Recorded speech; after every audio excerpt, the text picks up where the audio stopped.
खबर जुड़ी है तमिलनाडु की मुख्यमंत्री जयललिता से। उन्हें 18 साल पुराने आय से अधिक संपत्ति के मामले में दोषी करार दिया गया और फिर उन्हें 4 साल की सजा सुनाई गई है। साथ ही उनके सहयोगी जो थे, इस पूरे मामले में आरोपी बनाए गए थे, शशिकला और दूसरे लोग, उन्हें भी 4-4 साल की सजा सुनाई गई है। और इसका सीधा मतलब पहला तो ये कि जयललिता मुख्यमंत्री नहीं बनी रह पाएंगी, उन्हें मुख्यमंत्री की कुर्सी छोड़नी होगी, क्योंकि दोषी करार दिए जाते ही उनकी विधानसभा की सदस्यता कायदे से खत्म हो जाती है। और दूसरा बड़ा इंपैक्ट यह है कि वो अब 10 साल तक चुनाव नहीं लड़ पाएंगी, क्योंकि 4 साल की उनकी सजा और उसके बाद नियम यह कहता है कि वो उसके बाद 6 साल तक चुनाव नहीं लड़ सकती। ये दो इंपैक्ट है। लेकिन तमिलनाडु की राजनीति में इसका क्या असर पड़ेगा ये देखना होगा। उनकी जगह मुख्यमंत्री कौन होगा ये भी देखना होगा। लेकिन तस्वीरें आप देखिए जो आ रही हैं बेंगलुरु से भी और चेन्नई से भी, जहां पर एआईएडीएम के समर्थक जो हैं उन्हें पुलिस बसेस में भरकर ले जा रही है। इस फैसले के बारे में ज्यादा जानकारी के साथ हमारे साथ निहाल जुड़ रहे हैं बेंगलुरु से। निहाल, क्या कुछ कहा अदालत ने ये फैसला सुनाते हुए, और सजा के बारे में पूरी जानकारी दें। देखिए, अदालत ने बिल्कुल साफ कर दिया है कि जयललिता और बाकी दूसरे शशिकला सहित जो दूसरे सभी अभियुक्त थे उन सबों को 4-4 साल अब जेल में बिताना होगा।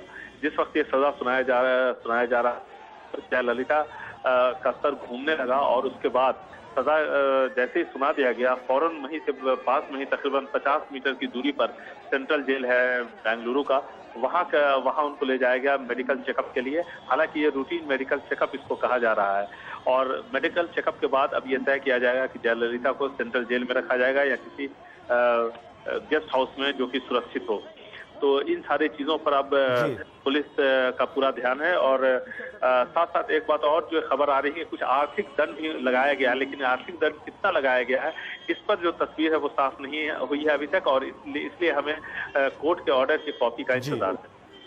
एक अहम बात आप ये बता रहे हैं कि जब सजा सुनाई गई तब जयललिता की थोड़ी तबीयत बिगड़ी, उनका सिर घूमने लगा और उसके बाद उन्हें रेगुलर चेकअप के लिए अस्पताल ले जाया गया है। हमारे साथ उमा सुधीर जुड़ रही हैं चेन्नई से। उमा, इस फैसले के बाद चेन्नई में क्या रिएक्शन है, वहां से क्या खबर है? हाँ जी, मैं पोएस गार्डन जयललिता के घर के पास में हूँ और सुबह से काफी मूड में बदलाव था। सुबह मिठाइयाँ लाई जा रही थी, पटाखे भी लाए गए थे, लेकिन उसके बाद मूड अचानक से बदल गया जब इनको खबर आने लगी कि वहाँ बंगलुरु के कोर्ट में वर्डिक्ट इनके फेवर में नहीं आने वाला है। अब सुनने में यही आ रहा है कि यहाँ के जो सिनेमा घर है तमिलनाडु में, आज शाम की शो वहाँ पे नहीं होगी, ना ही रात की शो होगी। काफी सारे जो शॉप्स है, बिजनेस एस्टेब्लिशमेंट्स है, उनको भी बंद कर दिया गया है।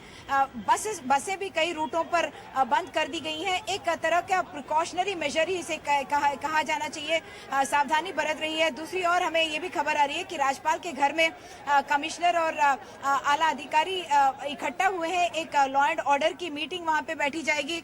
हालांकि अब प्रेसिडेंट्स रूल की बात नहीं है, ना ही गवर्नर्स रूल की बात है, लेकिन फिर भी क्योंकि अब मुख्यमंत्री लग रहा है कि जेल में जाएंगे, तो एक कॉन्स्टिट्यूशनल व्यू एक तरह से रोसैया जो यहाँ के गवर्नर है वो लेना चाहते हैं, समीक्षा करना चाहते हैं कि यहाँ के हालात कैसे हैं। यहाँ पोएस गार्डन में जैसे कि आप पीछे देख सकते हैं काफी भीड़ है और पुलिस भी इकट्ठा है, और यहाँ के कई लोग यही कह रहे हैं कि हम यहाँ से तब तक नहीं हटेंगे जब तक कि हमारी जो नेता है वो वापस आ नहीं जाएंगी।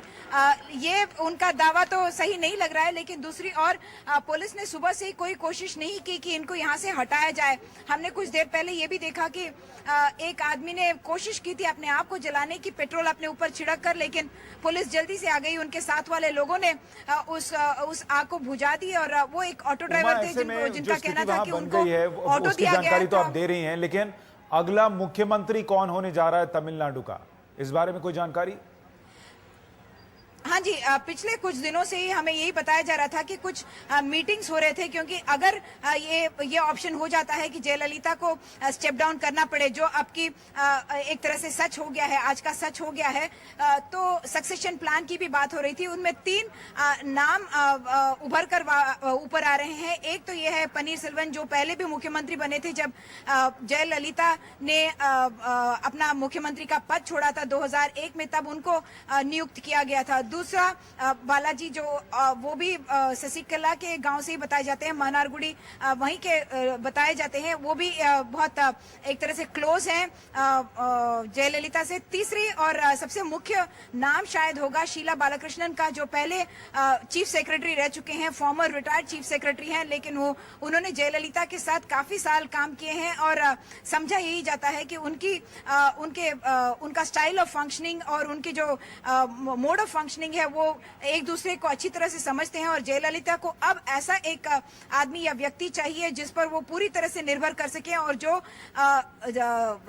तमिलनाडु के जो पॉलिटिकल रेंज है उनको भी कंट्रोल कर सके एडमिनिस्ट्रेशन के साथ साथ, क्योंकि ये ऐसा वक्त है कि तिमुका यानी कि जो डीएमके है वो इस हालात का एक तरह से एक्सप्लॉइट करना चाहेंगे पॉलिटिकली, ताकि वो एक कमबैक कर सके तमिलनाडु में। क्योंकि जो असेंबली के चुनाव हुए थे और जो लोकसभा चुनाव 2014 में हुए उनमें 39 में थे 37 सीट आईआरडीएमके के ही आए थे, जयललिता के ही आए थे।